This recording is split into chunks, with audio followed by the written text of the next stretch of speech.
corner. Playing red and playing Terran. Give it up, guys. It's Jjakji. You can follow Jjakji on Twitter at NSHSJJAKJI and his opponent in the upper right-hand corner of the map. He's in the blue trunks. You don't see a sponsor in his name, but he is sponsored by CM Storm. You can follow him on Twitter at CM Storm Polt. Playing from Austin, Texas right now. How will the latency affect him? Probably not that much. It is Polt. Now, I gotta say, I don't imagine it's possible, but how crazy would that be if Polt already like adapted and used that weird build the Fuser did, huh? Just like surprising Jjakji entirely.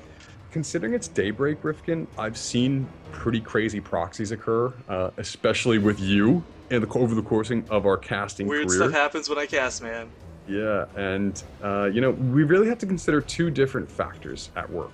Polt is in America. It is not, you know, just turning into nighttime, or not but just turning into nighttime for him. So he's relatively, you know, pretty energized throughout the day. He's you know, not lagged at all by the delay in time. Holy crap, I can't even talk today. But Jjakji, on the other hand, is playing from Korea. Not only does he have to combat that lag, he also has to combat the fact that it's probably a ridiculous hour of the day for him. I like that he went to check for proxies too. Like, I guess he's fully aware. Like, it's almost a sign of respect when you acknowledge that your opponent is capable of anything. But I do want to comment here as well. We got some people guessing in chat. Please let us know who you think is going to take the series. Guess the score, guys. We have no prize, but it's still cool to be right. So we got a lot of people saying Polt 3-1, Jjakji 3-1. Love to hear your opinions. So we see Jjakji going for the command center first, which can likely be followed up by two barracks, and is looking to see where this SCV is going. He's actually just scouting out to see if any proxies are inside of his base. And there's the second barracks following up.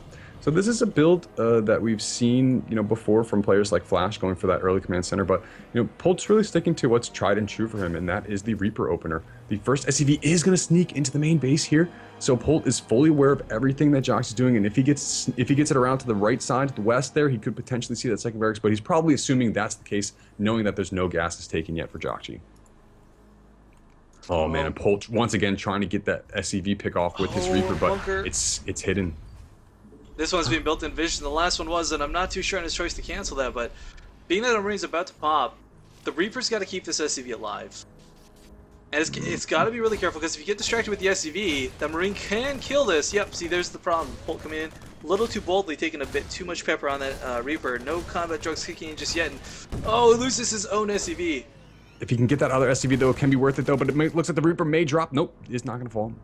Yeah, he's got to wait for that combat drugs. Now, I really like that Polt's incorporated Reapers to his build. Going with 4 again. Don't know if he'll go for more than this or not, but Jjakji, with this guy is the master of sneaky SCVs. Look at this.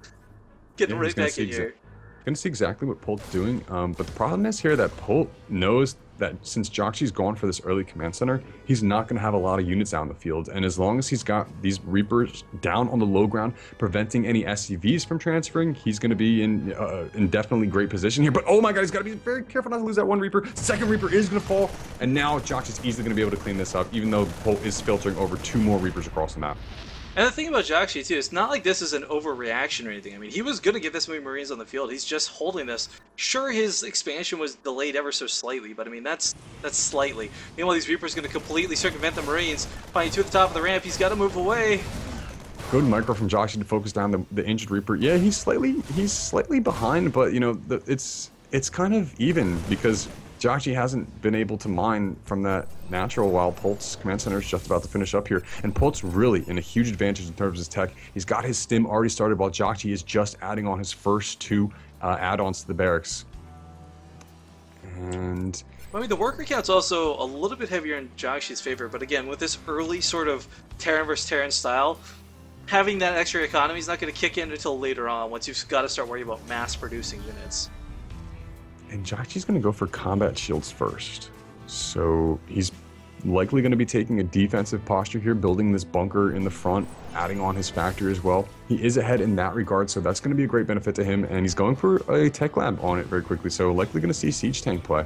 I don't don't know. I really like personally from playing perspective. I find combat shields a lot more useful when I'm going offensive than defensive. But of course, anything that's good on the offense is equally good on the defense.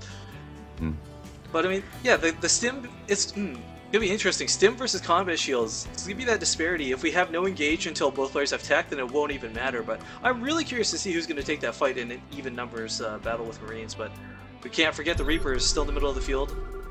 Yeah, money scan comes out for Jjakji to see the exact tech of Polt. He sees all the add-ons going down, knows that the tech lab for him is spinning, so he's got to be assuming, okay, maybe he's going for a very early stim. But seeing that the starport isn't done yet, it's, you know, it's going to time out pretty decently well here for Polt, but he's going to have a moment where stim is done. He's not going to have any medevacs on the field, so it's, I don't know, it's kind of interesting, the dichotomy between stim and combat shields, but combat shields is about to finish for Jjakji, and he's actually pushing across the map, Rifkin. Yeah, with quite a few Marines too, not even just a couple. I mean, tank in tow as well. And again, earlier today we saw one tank can make the difference if positioned correctly. So, actually, I think it was the same map too. The only difference was Jjakji was on Polt's spawn location. Yeah, tank coming in. These Marines combat shield, they're going to tank a lot of damage, no question about it. And you got to consider the stim pack, you know, it's going to drain 10 health. So there's a 20 health disparity, but the damage is a little too high. Tank Polt stims forward. He's going to be able to clean this all up. Yeah, tank shelling some nice damage out, but not enough to stim. And medevacs are on the way too, so this is, you know, really good move here from Jjakji. Oh, from Polt, I mean, and he's gonna stim again to clean up the rest of those Marines. Bold.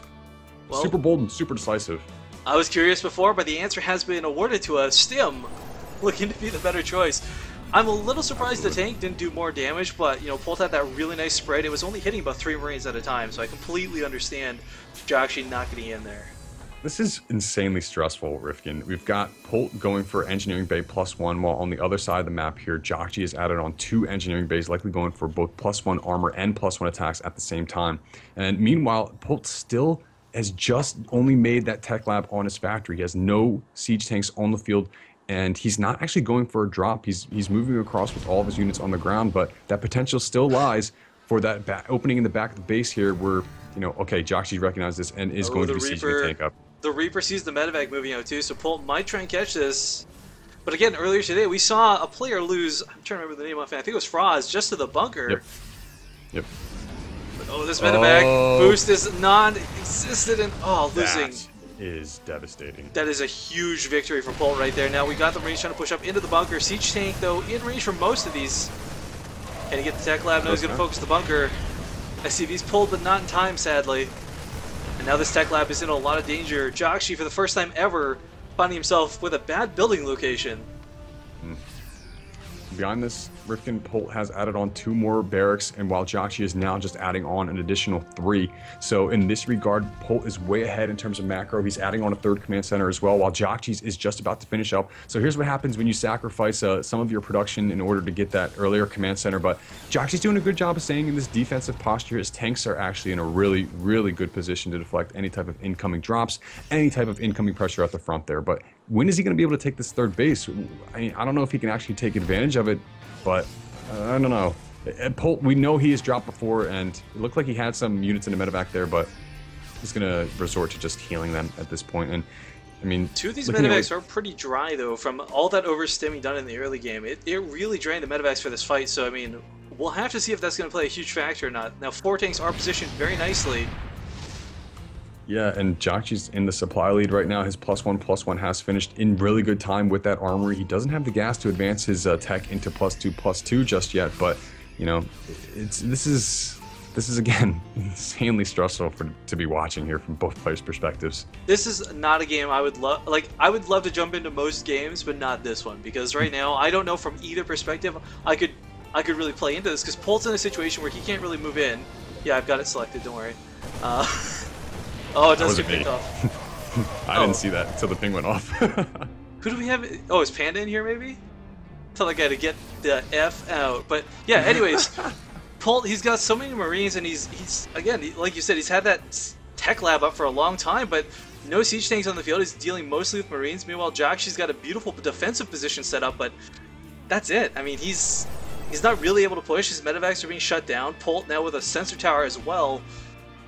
I don't know, We're drop gonna move on play? into the later stages of this game.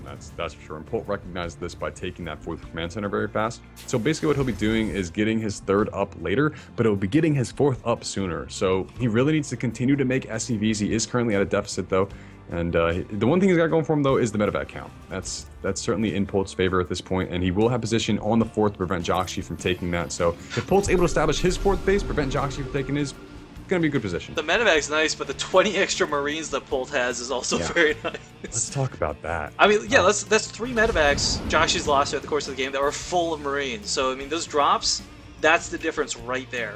The thing is, the upgrades are lesser. Boosting right into now. the main.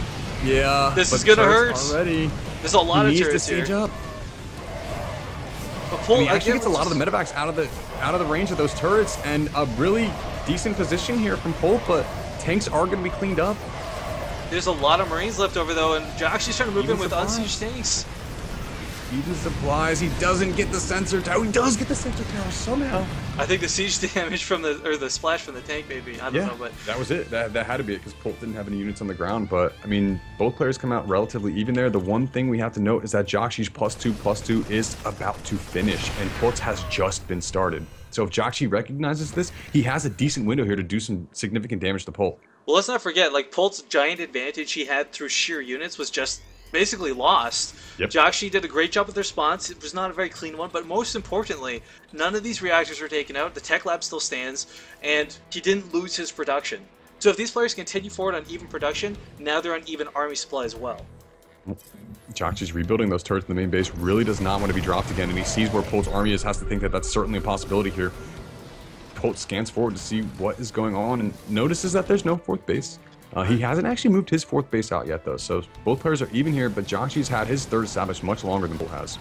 Yeah, I mean, this medevac, again, he's going for that same route. We'll see if he gets caught. There's that second sensor tower. I love this. Sieging the main base.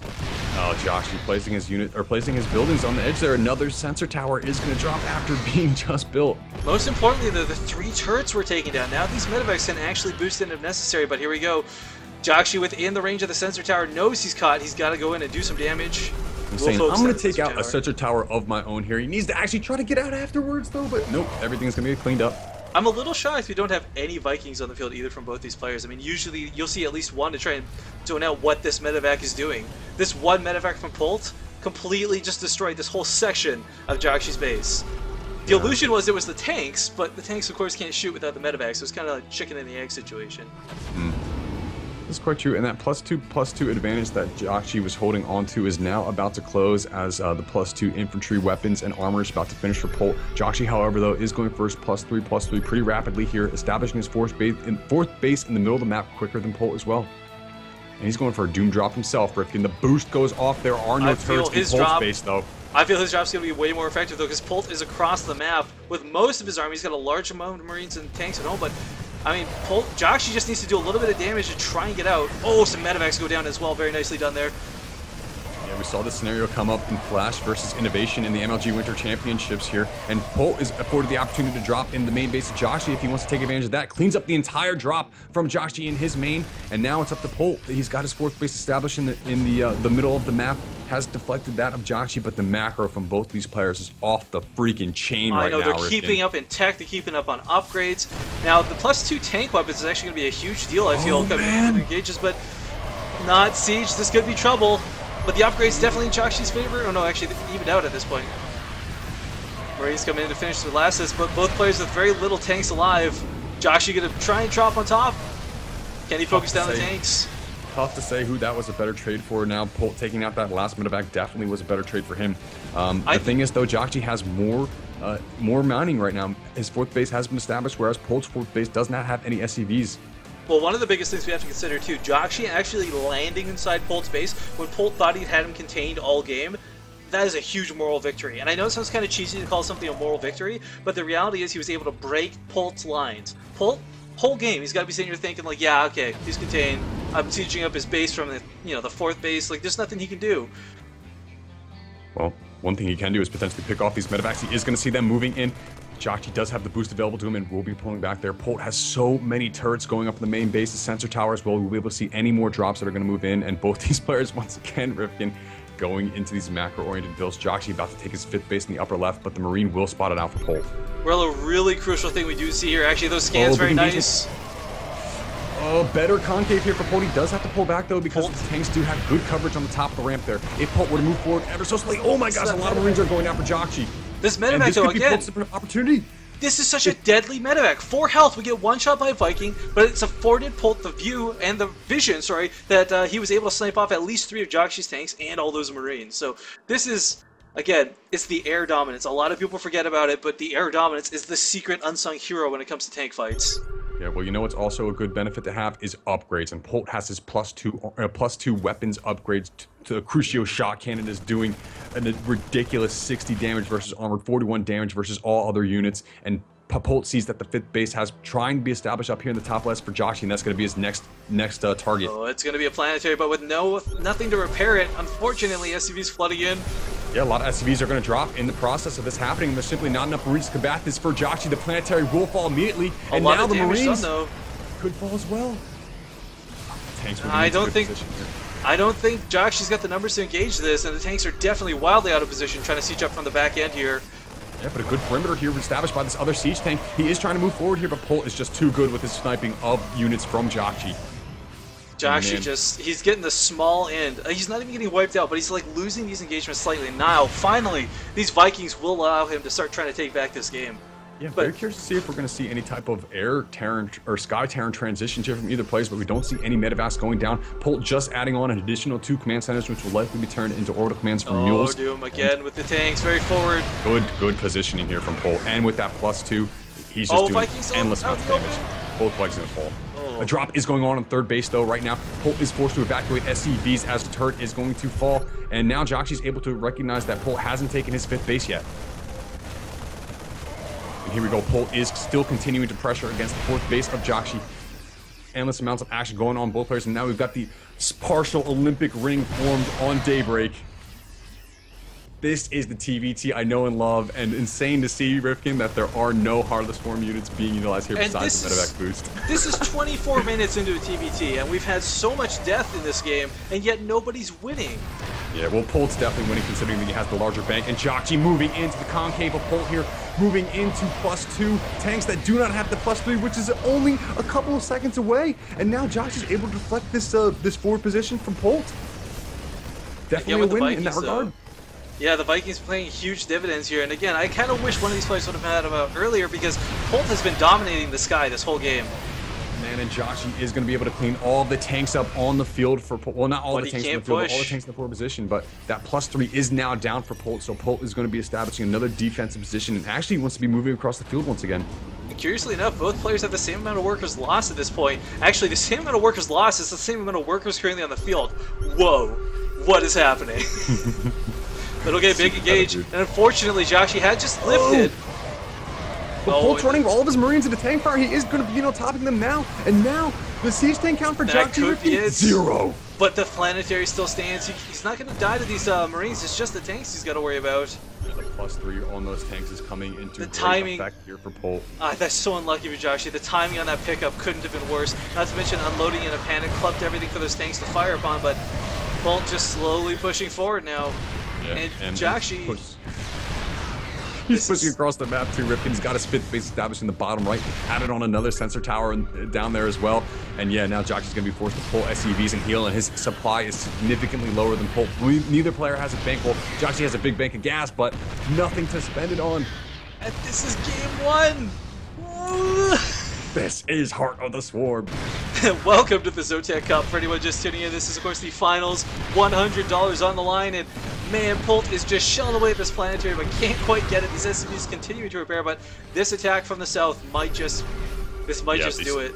Pincher tactics. Now the siege tanks are unsieged. These are the only siege tanks on the field for Jjakji right now. And as Polt gets on top of them, this could be the final moment for Jjakji in this game. I think that's going to be it. Oh, it's way too much there. Oh my god, GG.